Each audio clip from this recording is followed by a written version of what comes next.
What's going on YouTube? It's AmaterasuNinja here, and we got another anime analysis video for you guys today. And today we got RUROUNI Kenshin, so we're doing a little something different. We're doing RUROUNI Kenshin today on a Thursday. Normally I would do Jujutsu Kaisen, but seeing as they didn't put it up yet, well, in the time of this recording it's probably up, but not earlier when I was viewing the episode for myself. But with that being said, we're gonna have RUROUNI Kenshin. Tomorrow should be Jujutsu Kaisen. I doubt I can triple upload in time today since it is 5 o'clock now. Or 5, well, it's about to be 6 actually, but hopefully we get this done. And without further ado, let's just get into it.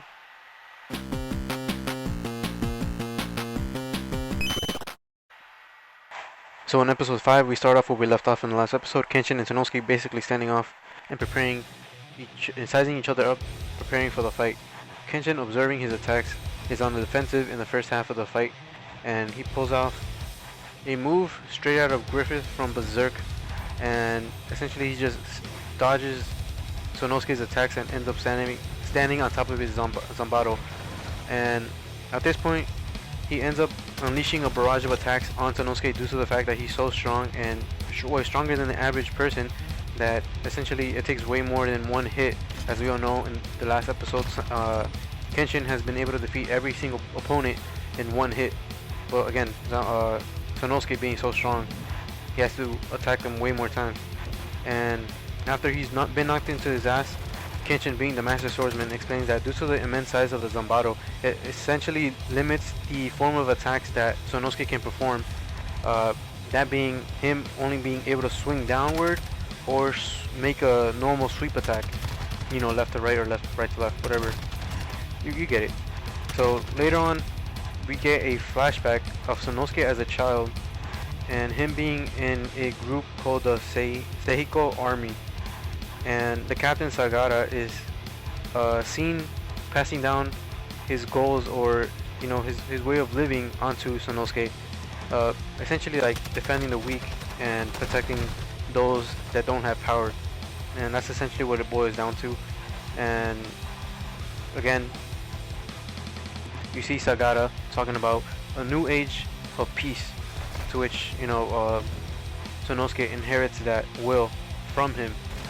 The Seiko army is then backstabbed by the very government, or the imperial army that they try to help, basically them calling them the fake imperial army in their words. Katsushiro, another of the youngest member of the Seihiko army, informs Sonosuke that about Sagara's death and his beheading. And then later we return to the present moment where Sonosuke gets a second win and essentially gets up and is prepared to fight once more.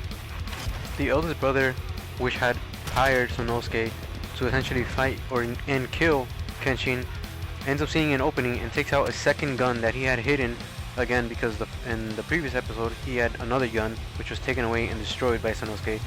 He essentially ends up firing it at Kenshin when he sees that opening, to which Kenshin immediately reacts to it and is able to block it in time with the guard of his katana, or I guess for us it would be like swords, the hilt of the sword, if that makes more sense to people. After shooting the gun and realizing that it would have no effect on Kenshin, he then points it at Yahiko and Kaoru and threatens their life, as he orders his older brother, or youngest brother, to bully them, to which Sonosuke stops them and steps in by throwing his sword at his face and thus cutting his nose and cheeks. Kenshin taking down the oldest brother with a barrage of attacks, which I'll have a picture on screen, as they afterwards ready again for the final fight.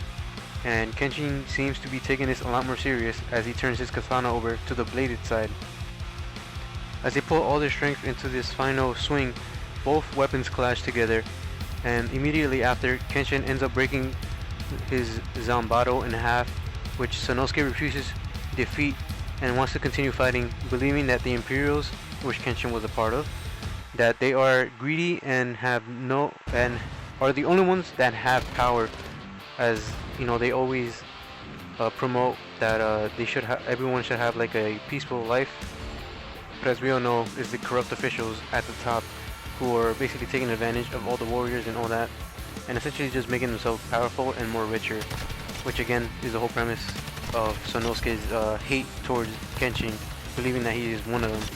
And Kenshin explains again, and so does Kaoru and all them, backing him up, that essentially he's just fighting for the people who are still feel that they are oppressed in this new era, and as a way for atonement for all the sins and the people that he has killed during the war.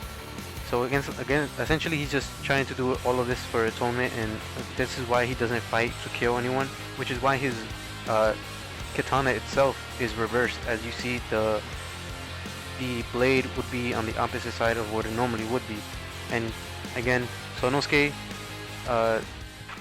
sees his master in Kenshin and realizes the hypocrisy of him using street fights to forget the trauma that he endured as a child, seeing his master essentially getting beheaded and such thing alike, and afterwards passes out, to which the following day Kenshin is singing his praises to Sonosuke for him being a strong fighter on the way to the Akeboku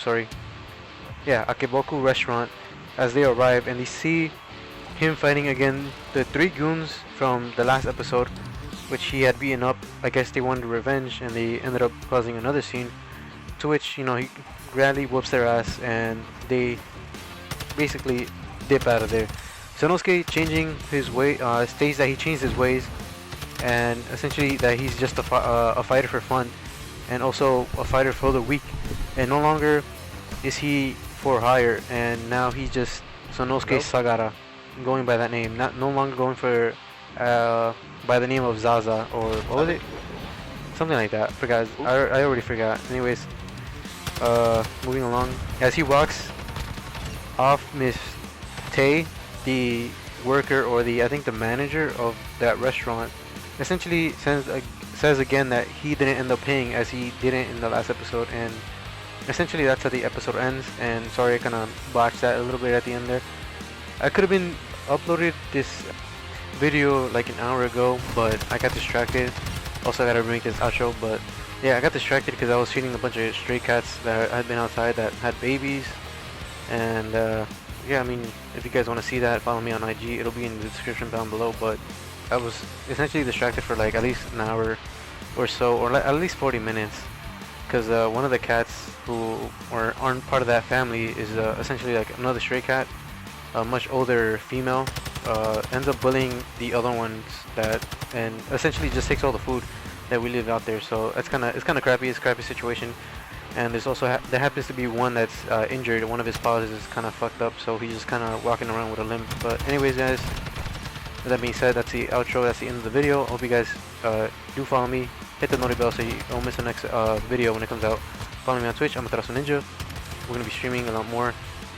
Same as this channel, and yeah, I hope you guys enjoy this. Thank you for sticking around to the end. Don't forget to drop a like, and with that being said, hope you guys have a wonderful day. As always, you lovely nerds. I'll see you on the next video. Peace out. Deuces.